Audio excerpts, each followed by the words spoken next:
থেকে দিয়ে তারা দেশ চালাতে পেরেছে। তারেক রহমান থাকলে সেইভাবে দেশ চালানো যাবে না। তারা এই দেশকে আওয়ামী ভয়ঙ্কর স্বেচ্ছাতন্ত্রকে প্রতিষ্ঠিত করার দিল দেওয়ার দায়িত্ব পালন করেছে। তার মধ্যে একটি হচ্ছে শেখ হাসিনার আওয়ামী ফ্যাসিবাদকে কারা রক্ষা করেছে। তারা 16 বছর জনগণের লক্ষ কোটি টাকা পাচারের সুবিধা করে দিয়েছে। তারা যদি আজকে বড় বড় কথা বলে, এইটা তো অত্যন্ত দুর্ভাগ্যজনক। অনেক রাজনৈতিক, সামাজিক, সাংস্কৃতিক অনেক বিষয়ের মধ্যে জড়িয়ে আপনার বলবেন সেটা কেমন? কারণ তারেক রহমান হচ্ছে জাতীয়তাবাদী শক্তি, যে ধারাবাহিক নেতৃত্ব, সেই নেতৃত্বে তিনি প্রতিষ্ঠিত হচ্ছেন। এটা তো জাতীয় ও আন্তর্জাতিক যারা বাংলাদেশের বিরোধী, তাদের যারা স্থানীয় প্রতিনিধি যারা, তারা এটিকে মেনে নিতে পারেনি। আরেকজন বিশিষ্ট সাংবাদিক নেতা তাদের যারা আমি বলছিলাম কেন মেনে নিতে পারেনি,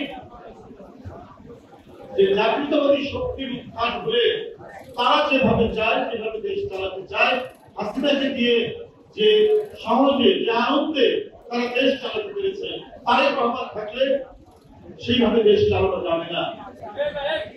আপনাদের মনে আছে যে বাংলাদেশের অর্থনীতি অনেক অপপ্রচার করা হয়েছে তারেক রহমানের বিরুদ্ধে, তার বিরুদ্ধে বিভিন্ন সমালোচনা করা হয়েছে, কিন্তু দেশীয় অর্থনীতি আজকে যখন দেউলিয়া,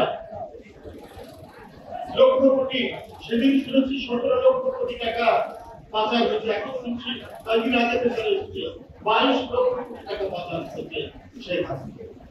তো বিএনপির বাদ করে লক্ষ কোটি টাকা, হাজার কোটি টাকা পাচারের কাহিনী তো আর আওয়ামী লীগ বলতে পারেনি। আওয়ামী লীগ সমর্থিত যে অর্থনীতিবিদরা আছে তারাও বলতে পারেনি। তার একটা স্লোগান ছিল, সে স্লোগানটা আপনাদের নিশ্চয়ই মনে আছে,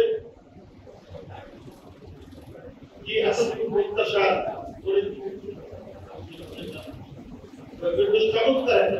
নিজের পায়ে দাঁড়ানোর প্রচেষ্টা, একটু প্রচেষ্টা থেকে একটা সামান্য কবিতা কিন্তু এটা আমি বলেছি অত্যন্ত তাৎপর্যপূর্ণ। আমার মনে আছে আমি প্রায় যাচ্ছি, সারা বাংলাদেশে তিনি হাঁস মুরগি দিচ্ছেন, সারা বাংলাদেশে তিনি গরিবদের মধ্যে ছাগল দিচ্ছেন, নিজের পায়ে দাঁড়ানো, অর্থনৈতিক ভাবে স্বাবলম্বী হওয়ার প্রচেষ্টা।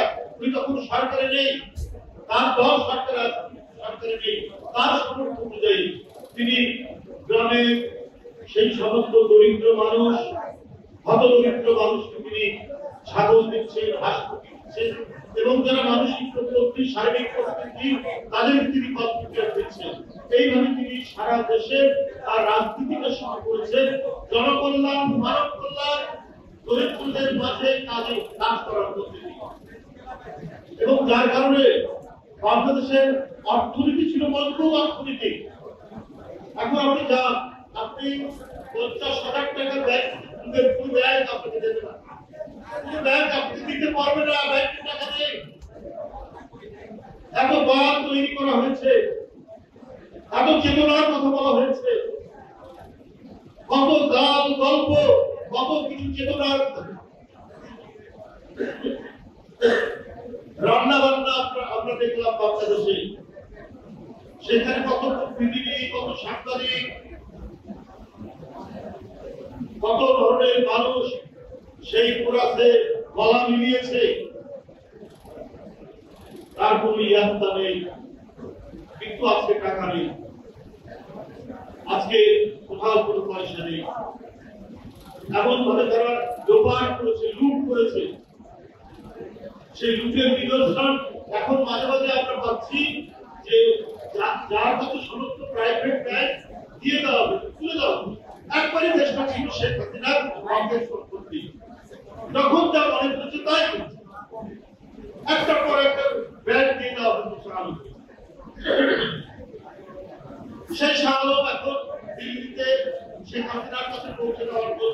2,500 কোটি টাকা দিচ্ছে, সেই থেকে তিনি বাংলাদেশের মধ্যে কিছু করবে, কিছু ঘটাবে, সেই কাজটি তিনি করবেন এবং প্রতিশ্রুতি দিয়েছেন আর 2,000 কোটি টাকা দেবেন। আরেকজন নেতা শেখ হাসিনা একবারে ডান হাত খালি, তিনি বিদেশ থেকে হয় ইন্ডিয়া অথবা অন্য কোনো দেশ থেকে বাংলাদেশের তার এলাকায় একটা বেশ বড় ধরনের এলাকা নিয়ে বিশ্ববিদ্যালয় ওপেন করছে, উদ্বোধন করেছেন কালকে। হাও কিভাবে সম্ভব? এইটা হচ্ছে লুটের টাকা আমরা কিছু কিছু নিদর্শন পাচ্ছি। তারেক রহমান সাহেবের অনেক অপপ্রচার দিয়েছে, যেমন ধরুন মালয়েশিয়াতে তার অনেক কলকারখানা তারেক রহমান করেছে। আপনি 15 বছর 16 বছর তারেক রহমানের কারখানার নাম কি, তার শিল্প প্রতিষ্ঠানের নাম কি শেখ হাসিনা আপনি তো বলতে পারেননি, আপনি তো জানাতে পারেননি। বিএনপি ক্ষমতায়, বিএনপি রাষ্ট্র ক্ষমতা পরিচালনা করছে, দেশনেত্রী বেগম জিয়া প্রধানমন্ত্রী, অথচ আপনি সঞ্চার করছে বাংলার এক প্রান্ত থেকে আরেক প্রান্তে তারেক রহমানের বিরুদ্ধে উচ্ছ্বাস দিয়েছে, অপপ্রচার করেছে, অপকীর্তি ছড়িয়েছে, অথচ বিএনপি আপনার বিরুদ্ধে কোন ধরনের ব্যবস্থা মেনে নিয়েছে। এটাই হল বিএনপি। আর হাসিনার বিরুদ্ধে তার বাপের বিরুদ্ধে আর তার বেটার বিরুদ্ধে কেউ কিছু বললে তার বিস্তার নাই। আর সে খুন হয়ে যেত নদীর ধারে, খালের ধারে, আর না হলে তাকে মাসের পর মাস থাকতে হতো কারাগারের বিরুদ্ধে। এই তো পার্থক্য আওয়ামী লীগ আর বিএনপি। বন্ধুরা আমার, আমি দেখছিলাম জাতীয় পার্টি মহাসচিব বলছেন কি শামীম কথা বলেছে কিনা, উনি বলছেন যে বিএনপি এখন জাতীয় পার্টির দায় নিতে হবে। ভাই বিএনপি তো রাষ্ট্র ক্ষমতায় নেই, এখনো তো আবার সুষ্ঠু নির্বাচন হয়নি, আপনি কিসের দায় পাবেন? সেখানে আপনার নুরুল হক ডাকসুর সাবেক ভিপি একটি অফিস, সেই কার্যালয়ের মধ্যে আপনাকে আক্রমণ করা। আমরা প্রথমে শুনেছিলাম জাতীয় পার্টির সাথে তোলমার, কিন্তু পরে তাকে যে আঘাত করছে, সেই লাল শার্টটা হলুদ শার্ট পরা লোকটা, সেটাকে যে কেউ যে কারো বিরুদ্ধে কথা বলতে পারে, এটা গণতন্ত্রের স্বীকৃত একটা পন্থা। যারা রাজনীতি করছে বিএনপির বিরুদ্ধে বলতে পারে, বিএনপির কোথাও সমালোচনা করার থাকে, বিএনপি সেখানে সমালোচনা করবে। আপনি আবার দায়িত্ব নেওয়ার কথা বলছেন কেন? বিএনপি দায়িত্ব নেবে। আপনারা কারা? যখন ইলিয়াস আলী গুম হয় তখন কোথায় ছিলেন?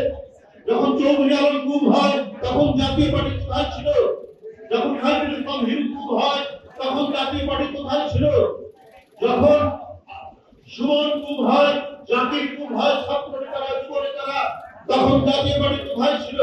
যখন 2014 নির্বাচনে ভোট কেন্দ্রে কোনো ভোটার নেই, সেখানে কুকুর, বিড়াল, গরু, ছাগল ঘুরে বেড়াচ্ছে, সেই নির্বাচনে যাবনা করতে আপনারা গেলেন। আপনার 2018 সালে বিএনপি নির্বাচনে যাওয়ার পর প্রায় 45 জন প্রার্থীকে গ্রেফতার করে নিয়ে যাওয়া হলো। অর্থাৎ শেখ হাসিনা বিএনপি নির্বাচন আসুক সেটা চাইনি, সেই প্রমাণ আবার করে আমরা অংশগ্রহণ করে দেখা হলো। সেদিন জাতীয় পার্টি কি ভূমিকা রেখেছে? 2024 সালের আগে আমি আগেও বলছি, জিএম কাদের সাহেব তিনি ইন্ডিয়া গেলেন, এখানে সাংবাদিকরা প্রশ্ন করলো আপনাকে কি কথা হলো? বলছে না, ওদের সাথে কথা হয়েছে, আমি ওদের পারমিশন ছাড়া কথা বলি। এই দল জাতীয় পার্টি যে দেশের সাথে গেছে কি নির্বাচনে অংশগ্রহণের জন্য আপনাকে নির্দেশ দিতে, সেটাও আপনি তাদের অনুমতি ছাড়া বলতে পারবেন। তো আপনি কি ভারতের কোন রাজনৈতিক দল না বাংলাদেশের রাজনৈতিক দল? এই আপনাদের মেরুদণ্ড, এই আপনাদের নীতি, এই আপনাদের আদর্শ, এই আপনাদের চরিত্র। আমরা কোন মত সংস্কৃতিতে বিশ্বাস করি না। যে কে রাজনীতি করবে না করবে তা আইনের ব্যাপার,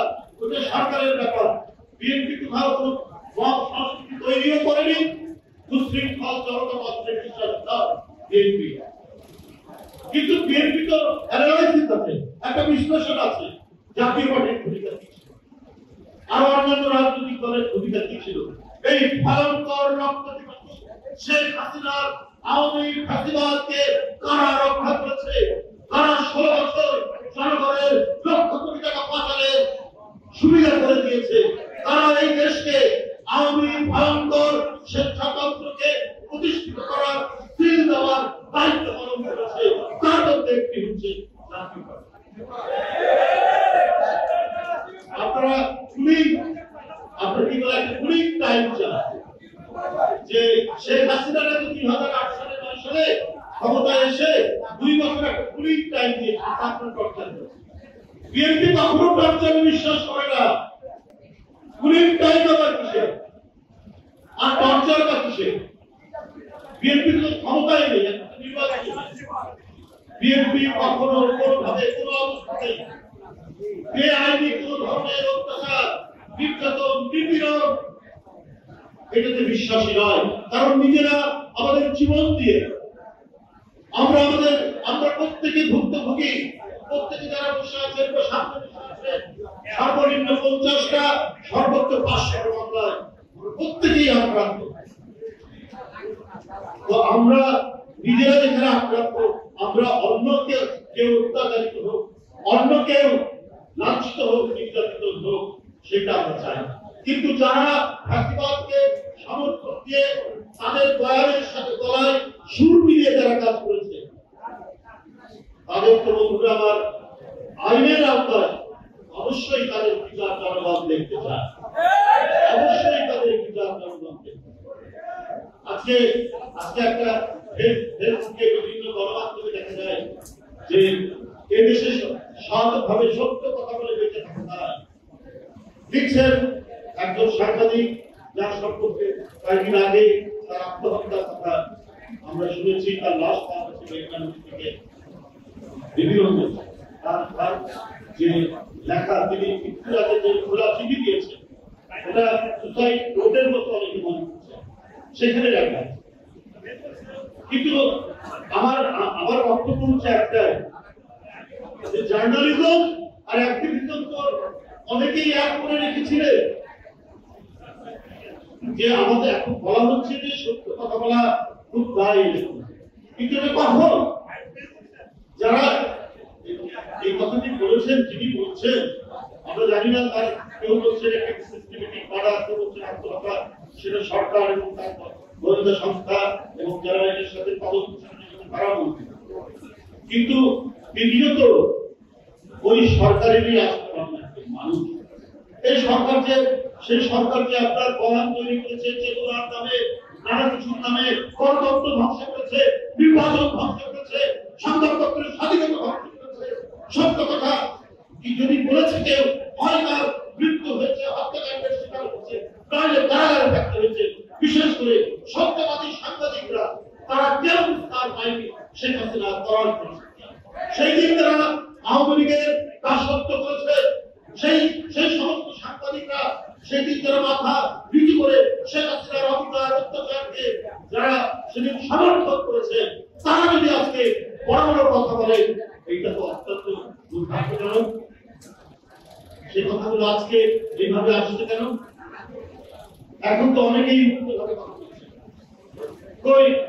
15ই আগস্টে আওয়ামী লীগের নেতা পিতার নামে তো অনেকেই বক্তব্য দিলেন। আমরা তো কোনো কথা বলিনি, আমরা তো গিয়ে কোনো মত সংস্কৃতি তৈরি করিনি। অথচ এই 1 সেপ্টেম্বরে অনেক সংবাদপত্র প্রয়াত জিয়াউর রহমান লিখেছেন, এটা আমরা দেখেছি। আমরা সমালোচনা করছি, আমরা কিন্তু বলবো না, কিন্তু আমাদের মনে কোটি কোটি জাতীয়তাবাদী শক্তির বলে ওই সংবাদপত্রগুলো এত বেদনা, এত দুঃখ দিয়েছে, এটা কিন্তু আমরা বুঝবো না। যে ব্যক্তিটি স্বাধীনতার ঘোষণা দিলেন, যে ব্যক্তিটি শেখ মুজিবের গণতন্ত্র হত্যা করার জায়গা থেকে গণতন্ত্রের মুক্তি দিলেন, বহুদলীয় গণতন্ত্র, তাকে জাতীয় আন্তর্জাতিক চক্রান্তে তাকে শহীদ করা হলো, তার নামে রেখে দিচ্ছেন প্রয়াত জিয়াউর রহমান। শহীদ কথাটাও লাগেন না। স্বাধীনতার ঘোষক। আমি সেই সমস্ত গণমাধ্যমকে বলবো, আপনি কি শেখ হাসিনার আমলে বঙ্গবন্ধু ছাড়া শেখ মুজিবের কোন কথা বলতে পেরেছে?